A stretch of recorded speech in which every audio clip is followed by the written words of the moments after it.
बिस्मिल्लाहिर्रहमानिर्रहीम। अस्सलाम वालेकुम। सदका किसे कहते हैं और सदका करने के क्या फ़वाइद हैं? आज की वीडियो में आप सदका और इसके फ़वाइद के बारे में जानेंगे।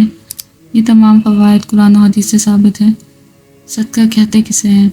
सदका कहते हैं कि अल्लाह ताला की रज़ा के लिए, यानी अल्लाह ताला की खुशी हासिल करने के लिए अल्लाह की राह में जो माल खर्च किया जाता है उसे सदका कहते हैं। अल्लाह ताला ने कुरान मजीद में और हमारे प्यारे नबी सल्लल्लाहु अलैहि वसल्लम ने अपनी अहादीस में सदका के बेशुमार फ़वाइद बताए हैं। कुरान पाक में सूरह फातिर में अल्लाह ताला ने इरशाद फरमाया, जिसका तर्जुमा है, उस माल में से जो उनको हमने दिया पोशीदा यानी छुप कर और ज़ाहिरी तौर पर सदका करते हैं, वो ऐसी तिजारत के उम्मीदवार हैं जिसमें कभी खसारा ना होगा। अल्लाह ताला इस आयत में इस बात को फरमा रहा है कि जो इंसान सदका देता है तो कभी उसका खसारा नहीं होगा, यानी कभी नुकसान नहीं होगा। अब सदका के फ़वाइद जान लें कि सदका देने से इंसान को क्या क्या फ़वाइद हासिल होते हैं। नंबर 1, सदका आफत और मुसीबतों के लिए ढाल है, यानी जिस तरह इंसान ढाल के ज़रिए अपनी हिफाजत करता है, उसी तरह सदका करने से अल्लाह ताला इंसान को आफत और मुसीबत से निजात देता है। जैसा कि हुज़ूर सल्लल्लाहु अलैहि वसल्लम ने इरशाद फरमाया, सदका मुसीबतों और परेशानियों को टाल देता है। इसलिए अगर आप सदका देने वाले बन जाएं, आप पर कोई मुसीबत या आफत आने वाली हो जो कि शायद आपकी तकदीर में लिखी हो या किसी भी वजह से वो आपकी ज़िंदगी में आ सकती हो, तो अल्लाह ताला सदका की बरकत से उस परेशानी और मुसीबत को टाल देता है। नंबर 2, सदका करने से इंसान की इज़्ज़त में इजाफ़ा होता है।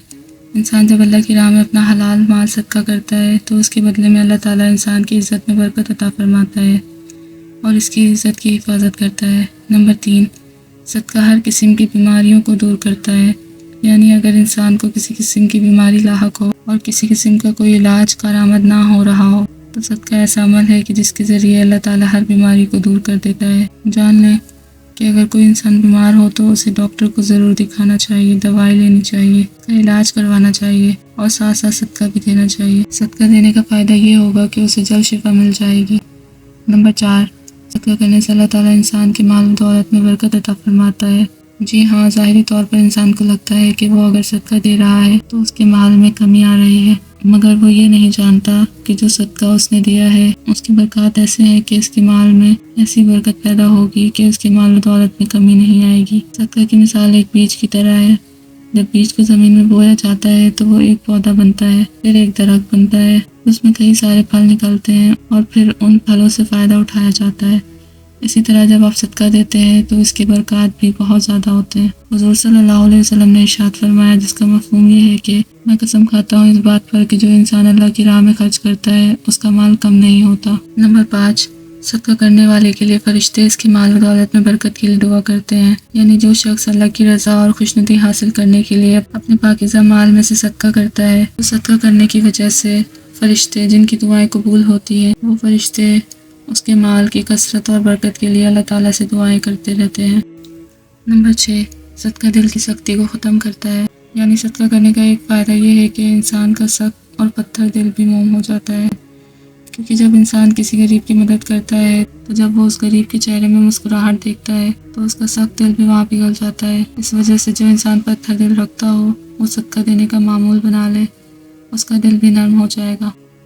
नंबर 7, सदका अल्लाह ताला के गुस्से को ठंडा करने का सबब है, यानी जो शख्स अल्लाह ताला की राह में अपना हलाल माल खर्च करता है तो उससे अल्लाह ताला का गुस्सा ठंडा हो जाता है। हदीस मुबारका में है, रसूल सल्लल्लाहु अलैहि वसल्लम ने इरशाद फरमाया, मख्फी सदका यानी छुप कर सदका, यानी ऐसा सदका जो किसी को दिखाकर नहीं दिया जाए, ऐसा सदका रब के गुस्से की आग को बुझा देता है। नंबर 8, सदका अज़ाब कब्र और जहन्नुम से हिफाजत का ज़रिया है। जहन्नुम का अज़ाब इंतहाई सख्त है, जैसा कि अल्लाह ताला ने कुरान पाक में इसका जिक्र भी किया है, लेकिन सदका देने से इंसान अज़ाब कब्र और जहन्नुम के अज़ाब से बच जाता है। हदीस मुबारका है, यकीनन सदका करना कब्रों की आग की गर्मी को बुझा देता है। नंबर 9, सदका बुरी मौत से हिफाजत का ज़रिया है, यानी जो शख्स सदका करता है उसकी मौत ऐसी नहीं होगी जो दूसरों के लिए इबरत बने। इसलिए सदका देते रहें ताकि आपका अंजाम, आपका खात्मा अच्छी हालत में हो। नंबर 10, सदका क़यामत के दिन ठंडे साए का काम करेगा। क़यामत का दिन बहुत सख्त होगा। इस दिन की गर्मी और सख्ती से बचने के लिए इंसान को वक्तन फ़वक्तन सदका देना चाहिए। ये थे सदका करने के 10 फ़वाइद। उम्मीद है कि आप इन फ़वाइद को जानने के बाद आपने सदका देने का इरादा कर लिया होगा। आपकी जितनी भी तौफीक हो उस हिसाब से आप सदका कर सकते हैं, लेकिन सदका करते वक्त आप एक बात का ख्याल रखें कि आप किसी मुस्तहक और गरीब फ़र्द को सदका अदा करें। सबसे पहले अपने गरीब रिश्तेदारों, दोस्तों और पड़ोसियों पर नज़र दौड़ाएं اگر آپ کو کوئی شخص ایسا لگتا ہے جو کہ غریب محتاج ہے تو اس کی ضرور مدد کریں۔